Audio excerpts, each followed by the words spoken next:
Fala rapaziada, Botafogo Literário voltando aqui, dessa vez para a gente conversar sobre questões de Transferban, Igor Holding, Ares e sobre o time que o Botafogo está montando e como esse time está jogando já desde esses primeiros jogos, né? A questão é que a SAF não atrapalhe dentro de campo. Então vamos lá. Eu não costumo falar muito sobre esses assuntos porque foge muito ao meu conhecimento, as questões intrínsecas à legalidade empresarial, esse mix de empresas que compõem a Eagle Holding, que tem a Ares, que tem a própria Eagle, que tem o Textor, que tem outros sócios. Então, esses temas, a gente está até vendo o Textor falando aqui atrás, e é nessa entrevista que eu vou me basear para falar esse vídeo. Essa entrevista ocorreu ontem, né, antes da partida entre Botafogo e Cruzeiro, partida essa que o Botafogo jogou muito bem, goleou de 4-0, já tem um vídeo aqui sobre o jogo para vocês verem, e comentarem aí o que vocês acharam. E nessa entrevista, o Textor fala muito sobre erros cometidos pela Ares, questões de ilegalidade que eles cometeram lá e que o Textor e seus advogados não estão expondo na imprensa, justamente para que ele tenha embasamento para recorrer e brigar pelas questões que ele tem interesse nessa resolução de problemas lá na França. Ele cita que os caras da Ares, né, os empresários da Ares, nunca vieram aqui no Brasil, nunca vieram no Rio de Janeiro, nunca assistiram um jogo do Botafogo, que eles não têm interesse nenhum pelo clube, ao contrário dele mesmo, Textor, que ama o clube, né? Ele cita a parte emocional que ele tem, a ligação que ele já tem com o Botafogo nesses primeiros 3 anos de SAF, e diz que tudo vai se resolver.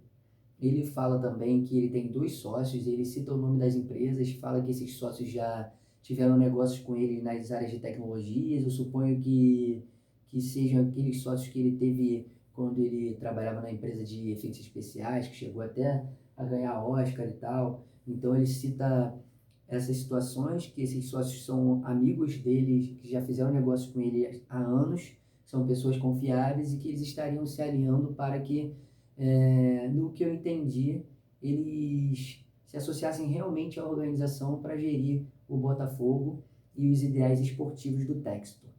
Outro ponto importante que ele traz também é um apaziguamento da situação, né? Ele traz uma calma ali, né? Ele tenta apaziguar a situação do clube associativo e da SAF, esse relacionamento entre esses 2 braços.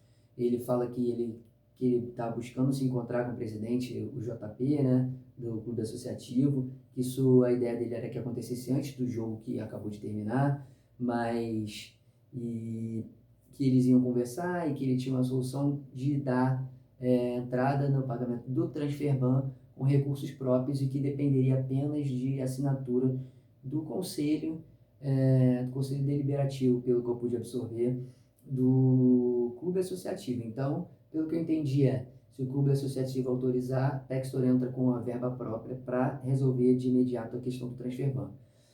Quando a gente ouve, pelo menos eu, escuto o Textor falando, o lado emocional aflora um pouco, né? Foi o cara que reconstruiu o clube, que o trabalho empresarial dentro do clube é muito bem feito, né? As estruturas sendo recuperadas, a vontade de vencer, os atletas que chegaram, a construção de um time vencedor, de um ideal vencedor, o repatriamento de torcedores, o surgimento de novas torcidas e tal. Isso mexe bastante com o meu emocional. Eu gostaria muito que o Textor conseguisse resolver essas questões e continuasse à frente do Botafogo, porque, apesar de todos os problemas, eu acho que ele realmente tem uma ligação emocional e que busca com que o Botafogo continue sendo um clube produtivo e numa crescente, mantendo a continuidade de sucesso e de disputa por títulos, né? Os títulos não vão vir todos os anos, como não veio em 2025, por uma série de fatores que a gente já sabe, mas se manter brigando faz com que esse título bata a porta e entre novamente no hall de taças do Botafogo. A questão é que durante alguns meses já, né, o Textor vem falando coisas que pareciam que iam acontecer e elas não acontecem. Então, esse mundo empresarial é um mundo muito complicado, a gente não sabe até quando o que ele está falando é realmente literal e até quando o que ele está falando é... Deixa eu desligar aqui. E até quando o que ele está falando vai acontecer de fato. Então, pode ter problemas dele, problemas da área, problemas da Igor. Esse rolo empresarial é muito profundo para a gente tentar se meter nisso. Então, minha torcida fica para que o lado externo do clube não atrapalhe o futebol vistoso, bonito, alegre para frente, propositivo, com vontade de vencer até o último minuto, como eu falei no vídeo anterior. Espero que vocês vejam aí. Botafogo recebia a bola, recuperava a posse de bola, vencendo de 4-0 e tentava fazer o quinto gol.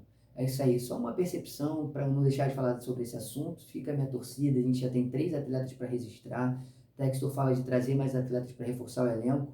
Fala de não vender Montoro, de não vender outros atletas, de fazer negociações sim pensando no futuro, inclusive do Montoro de fazer negociações mantendo o grande percentual dele, caso venda para uma saída futura, como foi feito, por exemplo, com o Estevão e com o Hendrick. Ele cita esses 2 casos de 2 atletas do Palmeiras, nosso rival de São Paulo. Então espero que realmente as coisas se resolvam o mais rápido possível, já passou do prazo, que esse time venha numa crescente, que ninguém mais saia, que a paz do lado de fora reine. Ele cita questões da imprensa querendo tumultuar um pouco, a gente sabe que tem uma parcela da imprensa que age assim, mas a gente torce por essa resolução o quanto antes. Beleza, rapaziada? Esse foi o Botafogo Literário. Eu sou Daniel Góes, jornalista e profissional de educação física. Espero que vocês sigam, curtam, compartilhem e ajudem o canal a crescer nesse reinício de jornada. Um abraço, até a próxima. Valeu!